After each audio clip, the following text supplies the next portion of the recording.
কোটিপতি মেয়েটি দুধওয়ালা ছেলেটির সাথে যা করল তাতে মানবতা কেঁদে উঠল, কিন্তু এরপর যা হল তাকেও ভাবতেও পারেনি।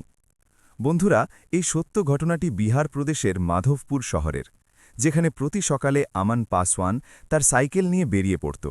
সাইকেলের পেছনে বাঁধা দুধের ড্রাম, হ্যান্ডেলে ঝোলানো নাপার মগ এবং প্যাডেল চালাতে চালাতে মুখে সেই রোজকার সাধারণ বিশ্বাস যে আজও পরিশ্রমেই পেট ভরবে, আজও সবাইকে দুধ দিতে হবে।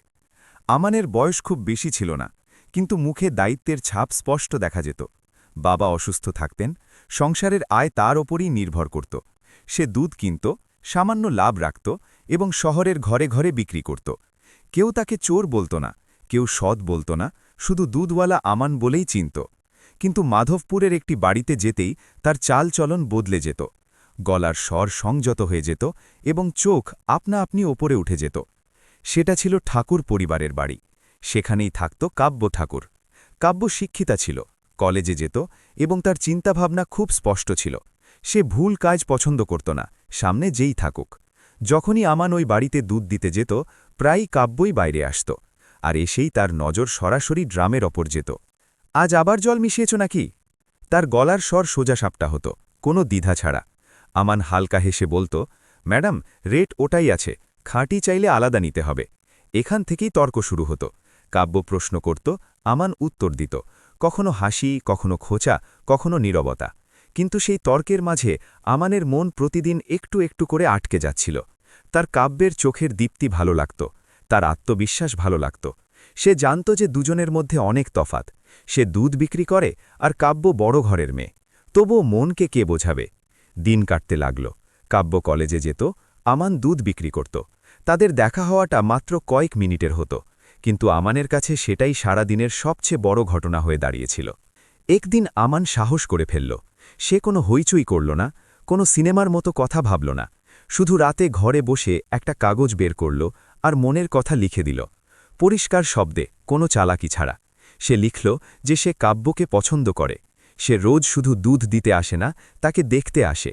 সে কোথাও বিয়ের প্রতিশ্রুতি দিল না, কোথাও জেদ দেখাল না, শুধু সত্যটা লিখল। পরের দিন সেই চিঠিটা দুধের মগের নিচে চাপা দিয়ে গেল। কাব্য চিঠিটা পড়ল, তার মুখের ভাব বদলাল না, কিন্তু ভেতরে কিছু একটা ভেঙে গেল। সে ওই চিঠিটা তার বাবা শিবনারায়ণ ঠাকুরকে দিয়ে দিল। সন্ধ্যা হতে হতে পুরো বাড়ি জেনে গেল। পরের দিন আমান যখন পৌঁছাল, তখন দুধ নেওয়ার জন্য কেউ এলো না। দরজা খুলল আর সরাসরি শিবনারায়ণ ঠাকুর সামনে দাঁড়িয়েছিলেন। তুই তো? গলার স্বরে রাগ ছিল না, ছিল অপমান। আমান কিছু বলার আগেই হাত উঠে গেল। একটা থাপ্পড়, তারপর দ্বিতীয়টা। লোকজন জড়ো হয়ে গেল। শব্দ ছিল তীক্ষ্ণ, হাত চলল আরও জোরে। তোর স্পর্ধা কি করে হয়? আমার মেয়েকে চিঠি লিখিস? দুধওয়ালা আমাদের স্বপ্ন দেখাবে? আমানকে মারা হলো, ধাক্কা দেওয়া হলো এবং শেষে তার হাতে টাকা ধরিয়ে দেওয়া হলো। আজকের পর এদিকে আসবি না, আর যদি দেখা যায় তো পুলিশ বুঝবে। আমান সেখানে দাঁড়িয়ে রইল, কাঁদল না, কথা বলল না, শুধু মাথা নিচু করে নিল। কিন্তু গল্প এখানেই থামল না। ওই দিনের পর শহরে কথা ছড়িয়ে গেল, দুধওয়ালা চরিত্রহীন, মেয়েদের বিরক্ত করে। এক এক করে সব বাড়ি দুধ নেওয়া বন্ধ করে দিল। যে গলিতে সে রোজ যেত, সেখানকার মানুষরাই এখন মুখ ফিরিয়ে নিতে লাগল। বাড়িতেও প্রশ্ন উঠল। বাবা কিছু বললেন না, কিন্তু দৃষ্টি অনেক কিছু বলে গেল। সেই রাতে আমার অনেকক্ষণ জেগে রইল। সে প্রথমবারের মতো বুঝল যে দারিদ্র্য শুধু টাকার হয় না, সম্মানেরও হয়। তৃতীয় দিন সকালে সে আর ড্রাম ওঠাল না। সে ঘর ছাড়ল, কারোর সাথে দেখা না করে, কাউকে কিছু না বলে, শুধু একটা কাপড়ের ব্যাগ আর ভাঙা মন নিয়ে। মাধবপুর পেছনে পড়ে রইল। কিন্তু কাব্যের চেহারা, তার গলার স্বর আর ওই চিঠি সব আমানের সাথে চলে এলো। সে জানত না যে এই পালিয়ে যাওয়াটা পালানো ছিল না, এটা ছিল তার জীবনের একটা মোড়। আর এই মোড় তাকে অনেক দূরে নিয়ে যেতে চলেছিল। আমার নিজেও জানত না সে কোন দিকে যাচ্ছে। শুধু এটুকু ঠিক ছিল যে আর মাধবপুর ফিরবে না। যে শহরে সে রোজ পরিশ্রম করেছে, সেখানেই তার পরিচয় মুছে দেওয়া হয়েছে।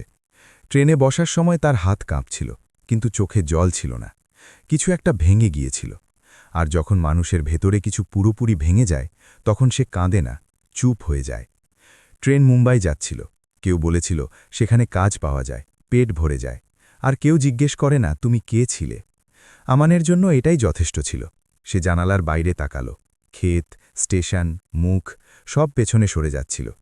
প্রতিটা স্টেশনের সাথে মাধবপুর আরও ছোট হতে লাগল। মুম্বাই আমানের কল্পনার চেয়ে অনেক বড় ছিল। শব্দ, ভিড়, উঁচু দালান আর দ্রুত গতিতে চলা জীবন। প্রথম কয়েকদিন সে স্টেশনের কাছেই কাটাল, কাজ খুঁজল, হাতে হাত লাগাল, রাতে ফুটপাতে ঘুমাল। কেউ নাম জিজ্ঞেস করল না, কেউ গল্প শুনল না। অবশেষে একদিন সে এক ইলেকট্রিশিয়ানের সাথে কাজ পেল। তার ধরা, যন্ত্রপাতি ওঠানো, মই ধরা। ধীরে ধীরে সে কাজ শিখে নিল। দিন বদলাতে লাগল, সপ্তাহ মাসে বদলে গেল। আমান এখন আর দুধওয়ালা ছিল না, সে পরিশ্রমী মজুরে পরিণত হয়েছিল। ৩ বছর কেটে গেল। এখন সে নিজেই ঠিকা বা কন্ট্রাক্টে কাজ নিতে শুরু করেছে। মাসে ভালো টাকা আসতে লাগল। থাকার জন্য ছোট ঘর ছিল, কিন্তু আত্মসম্মান ফিরে আসছিল। তবুও একটা জিনিস বদলায়নি। প্রতি রাতে ঘুমানো লাগে তার কাব্যের কথা মনে পড়ত। রাগ নয়, অভিযোগ নয়, শুধু একটা অপূর্ণ প্রশ্ন। যদি সে ধনী হতো, তাহলে কি গল্পটা অন্যরকম হতো? আর তারপর একদিন মুম্বাইয়ের একটা অ্যাপার্টমেন্টে কাজ পেল। বড় বাড়ি, ছিমছাম, শান্ত। আমান তার ঠিক করছিল, এমন সময় তার নজর সামনে ঝাড়ু দেওয়া মেয়েটির ওপর পড়ল। তার হাত থেমে গেল, তার হৃৎপিণ্ড যেন স্পন্দন ভুলে গেল। সেই মুখ, সেই চোখ, সেই বুলি। এক মুহূর্তের জন্য তার মনে হলো মস্তিষ্ক ধোঁকা দিচ্ছে। সে মাথা ঝাঁকালো, আবার তাকালো। না, ওটাই সে, একদম সে। কিন্তু এটা কিভাবে সম্ভব? কাব্য তো বড়লোকের মেয়ে ছিল, কলেজে যেত, এখানে ঝাড়ু। মেয়েটি তাকে দেখল, সাধারণ দৃষ্টি, কোনো চেনা ভাব নেই। আমান সারা দিন কাজ করতে থাকল, কিন্তু মন ওখানেই আটকে রইল। সন্ধ্যা হতে হতে আর থাকতে পারল না। ম্যাডাম, গলা দিয়ে আপনা আপনি আওয়াজ বেরিয়ে এলো। মেয়েটি ঘুরে তাকালো। জি, একটা কথা জিজ্ঞেস করব? বলুন। আমান দীর্ঘশ্বাস নিল। আপনি কি মাধবপুর থেকে এসেছেন?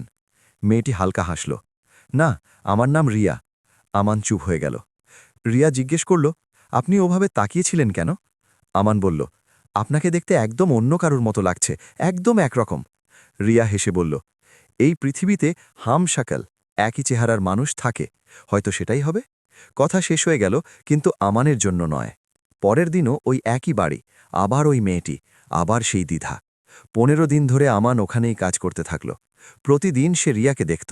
প্রতিদিন তার মনে হতো সে মিথ্যা বলছে। তার হাঁটা চলা, তার ভাষা, তার মুখের ভঙ্গি, সবকিছু কাব্যের মতো ছিল। তফাৎ শুধু এইটুকুই ছিল যে এই মেয়েটির চোখে ক্লান্তি ছিল। এক সন্ধ্যায় চা খাবার সময় আমান বলল, যদি আপনি সে না হন, তাহলে আমার জীবনের সবচেয়ে বড় সত্যি আমার সামনে দাঁড়িয়ে আছে। রিয়া তার দিকে তাকালো। কখনো কখনো সত্যি লুকানোর জন্য নাম বদলাতে হয়। আমানের বুক ধড়াস করে উঠল। মানে? রিয়া ঝাড়ু একপাশে রাখল, ধীর গলায় বলল, আমি সেই যাকে তুমি খুঁজছ। সেই মুহূর্তে মুম্বাইয়ের সমস্ত শব্দ আমানের কান থেকে উধাও হয়ে গেল, আর তার জীবন আবারও সেই মোড়ে এসে দাঁড়াল যেখান থেকে সে 3 বছর আগে পালিয়েছিল। আমানের শ্বাস দ্রুত চলতে লাগল। যে সত্য থেকে সে পালিয়ে মুম্বাই এসেছিল, সেই সত্যই এখন তার সামনে দাঁড়িয়ে। দুর্বল নয়, বদলে যাওয়া, ভেঙে যাওয়া। রিয়া নয়, কাব্য। সেই মেয়েটি যার জন্য সে একসময় দুধ বিক্রি করত, যার একটা সিদ্ধান্তে তার পুরো জীবনের মোড় ঘুরে গিয়েছিল। তুমি। আমানের মুখ দিয়ে পুরো বাক্য বেরোলই না। কাব্য চোখ নামিয়ে নিল। এখানে আমার নাম রিয়া, সে বলল, আর এটাই আমার পরিচয়। আমান কিছুক্ষণ চুপ রইল, তারপর বলল, তোমার বাবা? কাব্যের চোখ ছলছল করে উঠল। প্যারালাইসিসে আক্রান্ত, মা দিন রাত ওনার সেবা করেন। আমরা দুজনেই এখানে কাজ করি। আমান চারপাশ দেখল। ওই বাড়ি যেখানে সে কাজ করছিল, সেই বাড়িতেই কাব্য ঝাড়ু বাসন মাজার কাজ করছে। একসময় যে মেয়েটি দুধের বিশুদ্ধতা নিয়ে তর্ক করত, আজ সে নিজেই দুবেলা রুটির জন্য চুপচাপ কাজ করছে। এসব কিভাবে হলো? আমানের গলা ভারী ছিল। কাব্য দেয়ালে হেলান দিল। যেদিন তোমাকে মারা হয়েছিল, সেদিন থেকেই সব ধসে পড়তে শুরু করল। সে বলতে শুরু করল, কিভাবে বাড়ি ভাইয়ের নামে ছিল, কিভাবে ভাবি এলো, কিভাবে প্রতিদিন খোঁটা বাড়তে থাকল, কিভাবে একদিন তাদের পরিষ্কার বলে দেওয়া হলো, হয় বেরিয়ে যাও, নয়তো রোজ ধুঁকে ধুঁকে মরো। মুম্বাই শেষ আশা ছিল, কিন্তু এখানে আসা বেশিক্ষণ টিকল না। মামার মৃত্যু, মামির বদলে যাওয়া ব্যবহার, আর তারপর রাস্তার কাছাকাছি চলে আসা জীবন। আমি তোমাকে অনেক খুঁজেছি, কাব্য বলল, ক্ষমা চাওয়ার জন্য, কিন্তু তোমাকে কখনো দেখলামই না। আমান দীর্ঘশ্বাস নিল। আমি লজ্জায় পালিয়ে গিয়েছিলাম, সে বলল। আমার মনে হয়েছিল আমি কারোর সামনে মুখ দেখানোর যোগ্য নই। ঘরে কিছুক্ষণের নীরবতা নেমে এলো। তারপর আমান বলল, তোমার মনে আছে তুমি বলতে যে আমার কোনো অওকাত নেই? কাব্যের চোখ দিয়ে জল গড়িয়ে পড়ল। আমি ভুল ছিলাম, সে বলল, আর আমার এই উপলব্ধি অনেক দেরিতে হল। আমান তার দিকে তাকালো। কি এখনও? কাব্য তাকে কথা শেষ করতে দিল না। এখন আমি ধনী নই, সে বলল, এখন শুধু আমি সত্যি। এই উত্তর আমানের মনের গভীরে গেঁথে গেল। সেই রাতে আমান বাড়ি গেল না। সে কাব্যের মা বাবার সাথে দেখা করল। বাবা কাঁপতে কাঁপতে তার মাথায় হাত রাখলেন। মা কাঁদতে কাঁদতে বললেন, বাবা, সেদিন আমরা অনেক ভুল করেছি।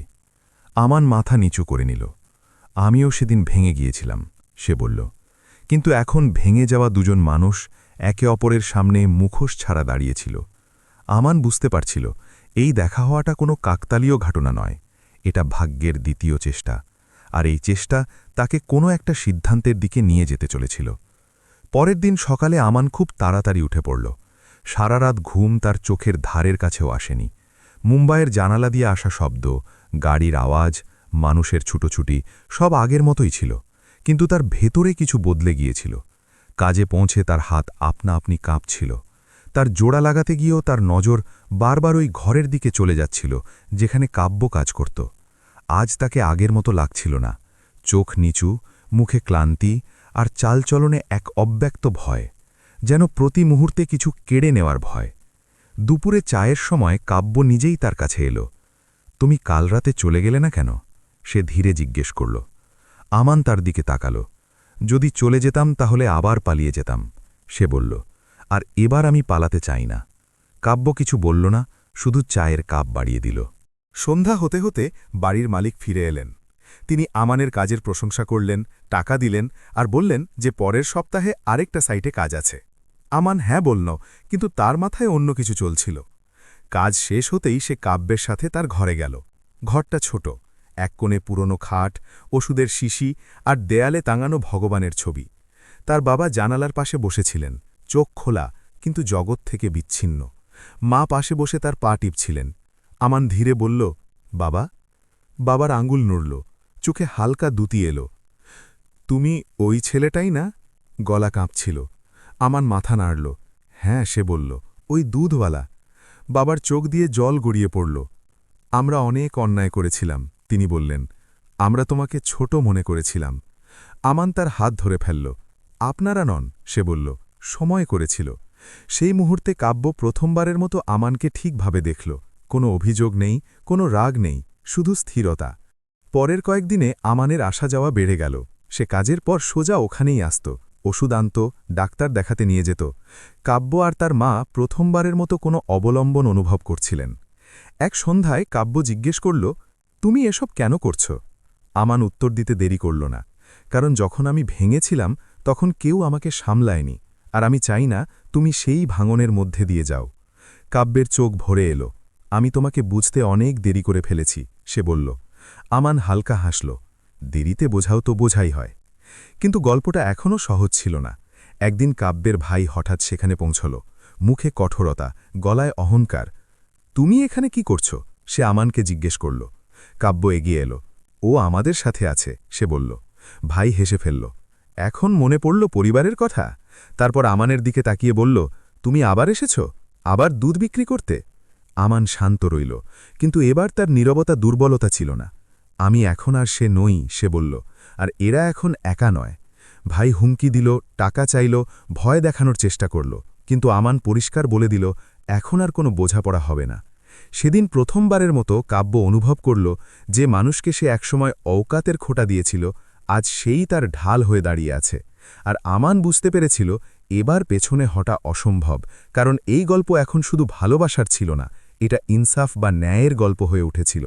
আর এই ন্যায় পরবর্তী মোড়ে একটা বড় সিদ্ধান্ত চাইতে চলেছিল, আর এই ন্যায় এখন এড়িয়ে যাওয়ার বিষয় ছিল না। আমান জানত যে ব্যাপারটা এখন আর শুধু আবেগের নয়। কাব্যের ভাই যেভাবে হুমকি দিয়ে গিয়েছিল তার পেছনে ভয়ের চেয়ে লোভ বেশি ছিল। ওই লোকেরা যারা একদিন এদের ঘর থেকে বের করে দিয়েছিল, এখন তাদের আশ্রয়ের ওপর নজর দিয়েছে, কারণ তাদের মনে হচ্ছে আমান এখন আর আগের সেই গরিব দুধওয়ালা নেই। পরের দিন সকালে আমান সোজা নিজের কাজে গেল না। সে প্রথমে ডাক্তার ডাকল, পুরো চেক আপ করাল। জানা গেল যে কাব্যের বাবার চিকিৎসা সময়মতো হলে অবস্থা ভালো হতে পারে, কিন্তু খরচ নিয়মিত লাগবে। কাব্য এসব চুপচাপ দেখছিল। তার কাছে এসব কোনো অলৌকিক ঘটনার চেয়ে কম ছিল না। যে মানুষকে একদিন তার বাবা লাঠি দিয়ে মেরেছিল সেই আজ কোনো অভিযোগ ছাড়া তাদের দায়িত্ব তুলে নিচ্ছে। তোমার ওপর এত বোঝা কেন চাপাচ্ছি আমি? এক সন্ধ্যায় কাব্য নিজের চেয়ে আমানকে বেশি জিজ্ঞেস করল। আমার না থেমে উত্তর দিল, যদি বোঝা মনে হতো তাহলে আমি এখানে থাকতামই না। সেই রাতে কাব্য প্রথমবারের মতো মন খুলে কাঁদল। চেপে রেখে নয়, চুপচাপ নয়, বরং সত্যিই ভেঙে পড়ে। আমি তোমাকে অনেক ছোট মনে করেছিলাম, সে বলল। টাকা দিয়ে, অকাত দিয়ে, হেসিয়াত দিয়ে। আমান তার দিকে তাকালো। আর আমি তোমাকে কখনো ভুল বুঝিনি, সে বলল। শুধু সময় ভুল ছিল। কিন্তু সময় সবসময় সাথ দেয় না। দুদিন পর পুলিশ এলো, সোজা কাব্যের ঘরে। অভিযোগ দায়ের করা হয়েছে, বিনা অনুমতিতে কাজ করার, ঘরে থাকার আর ঝগড়া করার। কাব্য বুঝে গেল ভাই প্রতিশোধ নেওয়া শুরু করেছে। মা ঘাবড়ে গেলেন, বাবার অবস্থা খারাপ হতে লাগল। আমান এগিয়ে এলো, সে সব কাগজ দেখালো, চিকিৎসার রিপোর্ট, থাকার অনুমতি, কাজের কন্ট্রাক্ট। পুলিশ চুপ হয়ে গেল, কিন্তু যেতে যেতে একটা কথা পরিষ্কার বলে গেল, যদি ঝামেলা বাড়ে তবে সমস্যা হতে পারে। সেদিন আমান একটা বড় সিদ্ধান্ত নিল। সে তার ঠিকাদারের সাথে কথা বলল, নিজের কাজের পুরো দায়িত্ব অন্য কাউকে দিল এবং নিজে একটা নতুন কাজে লেগে গেল, স্থায়ী, নিরাপদ, আইনি। এখন সে শুধু কাব্যের অবলম্বন ছিল না, বরং তার ভবিষ্যতও হতে শুরু করেছিল। এক সন্ধ্যায় যখন দুজন একসাথে বসেছিল, কাব্য ধীরে জিজ্ঞেস করল, যদি আমি সেই শালু হতাম? তখনই আমান হাসল। তুমি তো সেটাই, সে বলল। নাম বদলে গেছে, পরিস্থিতি বদলে গেছে, কিন্তু মন বদলায়নি। কাব্যের চোখে ভয়ও ছিল, আশাও ছিল। যদি আমি আবার ভেঙে যাই? সে জিজ্ঞেস করল। আমান তার হাত ধরে নিল। তাহলে এবার? সে বলল, আমি তোমাকে একা ভাঙতে দেব না। কিন্তু গল্পের সবচেয়ে কঠিন মোড় এখনও আসা বাকি ছিল, কারণ যে ভাই তাদের ঘর থেকে বের করে দিয়েছিল সে এখন শেষ চাল চালতে যাচ্ছিল। আর এই চাল হয়তো সবকিছু শেষ করে দিত, অথবা সবকিছু চিরতরে বদলে দিত। আর সেই মোড়েই গল্প পৌঁছে গিয়েছিল তার সবচেয়ে বড় পরীক্ষায়, আর সেই পরীক্ষা যা থেকে পালানো এখন সম্ভব ছিল না। পরের দিন সকালই পরিবেশ বদলে গিয়েছিল। কাব্যের ঘরের বাইরে ভিড় জমেছিল, পুলিশ, দুজন উকিল, আর কাব্যের সেই ভাই যার চোখে রাগ নয়, জয়ের বিশ্বাস ছিল। সে সোজা আমানের দিকে তাকালো। আজ ফয়সালা হয়েই যাবে, সে বলল। হয় তুমি সরে যাও, নয়তো সবকিছু আদালতে যাবে। কাব্য কেঁপে উঠল। মা তার হাত শক্ত করে ধরলেন। বাবা বিছানায় শুয়ে সব শুনছিলেন, কিন্তু বলার শক্তি ছিল না। আমান এগিয়ে এলো। এবার তার গলা শান্ত ছিল, কিন্তু মজবুত। আদালতে যেতে হবে তো চলো, সে বলল। এখন আর সত্যি থেকে ভয় লাগে না। উকিলরা কাগজ বের করল। ঘরের কাগজ ভাইয়ের নামে, সম্পত্তি, পুরনো এগ্রিমেন্ট। কিন্তু আমানজি ফাইলটা খুলল, তা কেউ ভাবেনি। চিকিৎসার সব বিল, মেডিকেল রিপোর্ট, ঘর থেকে বের করে দেওয়ার লিখিত অভিযোগ, এবং সবচেয়ে জরুরি, প্রতিবেশীদের বয়ান। ভাইয়ের মুখ প্রথমবারের মতো ফ্যাকাশে হয়ে গেল। তুমি এসব কোথা থেকে পেলে? সে রেগে জিজ্ঞেস করল। আমান সোজা উত্তর দিল, ওই সময় থেকে জমা করছি যখন তুমি প্রথমবার এদের ঘর থেকে বের করে দিয়েছিলে। মামলা থানা পর্যন্ত গেল, তারপর লোকাল কোর্টে পৌঁছল।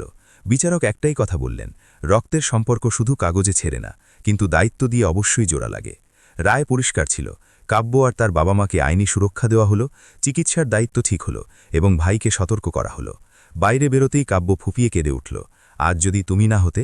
তার কথা শেষ হলো না। আমান শুধু এটুকু বলল, আজ না হলেও আমি আসতাম। কয়েক মাসের মধ্যে জীবন ট্র্যাকে ফিরতে শুরু করল। বাবার শরীর ভালো হতে লাগল। মায়ের মুখে ভয়ের জায়গায় স্বস্তি আসতে লাগল। এক সন্ধ্যায় কাব্য নিজেই জিজ্ঞেস করল, তুমি কি এখনও আমার কাছে সেই আশা রাখো? আমার না ভেবেই বলল, এখন আশা নেই, এখন বিশ্বাস আছে। ছোট্ট একটা মন্দিরে, কোনো শোরগোল ছাড়া, কোনো দেখানো ছাড়া, দুজনে একসাথে চলার সিদ্ধান্ত নিল। না কোনো বড় মঞ্চ, না ভারী পোশাক, শুধু ৭ পাক আর একটা সত্যি প্রতিশ্রুতি। আজ আমান আর কাব্য একই ঘরে থাকে। কোনো ধনী গরিব নেই, কোনো উঁচু নিচু নেই, শুধু দুজন মানুষ যারা একে অপরকে হারিয়ে আবার ফিরে পেয়েছে। আর এটাই এই গল্পের সবচেয়ে বড় সত্যি ছিল। কখনো কখনো জীবন দেরি করে হলেও সঠিক মানুষকে অবশ্যই ফিরিয়ে দেয়। বন্ধুরা, এই গল্প থেকে আমরা এটাই শিক্ষা পাই যে মানুষের পরিচয় তার পরিস্থিতি বা পেশা দিয়ে নয়, বরং তার কর্ম আর উদ্দেশ্য দিয়ে হয়। অনেক সময় আমরা সামনের জনকে তার দারিদ্র্য, দুর্বলতা বা অতীতের কারণে অবজ্ঞা করে দিই, কিন্তু সেই মানুষটাই সময় এলে আমাদের সবচেয়ে বড় শক্তি হয়ে ওঠে। ভালোবাসা যদি সত্যি হয়, তবে তা অপমান, দূরত্ব আর বছরের পর বছর নীরবতাকেও পার করতে পারে। এবার আপনারা নিজেকে একটা প্রশ্ন অবশ্যই করুন। যদি আপনার জীবনে কোনো মানুষ কখনো আপনার কারণে ভেঙে গিয়ে থাকে, তবে কি আপনি তাকে দ্বিতীয় সুযোগ দেওয়ার সাহস রাখবেন? আর যদি কেউ আজও আপনার সাথে কোনো স্বার্থ ছাড়াই দাঁড়িয়ে থাকে, তবে কি আপনি তার কদর করতে পারছেন? যদি এই গল্পটি আপনার সামান্যতনও সত্যি মনে হয়, হৃদয় ছুঁয়ে যায় বা আপনাকে ভাবতে বাধ্য করে, তবে এটি লাইক করুন, নিজের কোনো আপনজনের সাথে শেয়ার করুন এবং এমনই হৃদয়স্পর্শী গল্পের জন্য চ্যানেলকে সাবস্ক্রাইব অবশ্যই করে নিন। আপনার একটি ছোট্ট প্রতিক্রিয়াই এমন গল্পগুলোকে এগিয়ে নিয়ে যাওয়ার সবচেয়ে বড় শক্তি। দেখা হবে পরের গল্পে, ততক্ষণ নিজের খেয়াল রাখুন।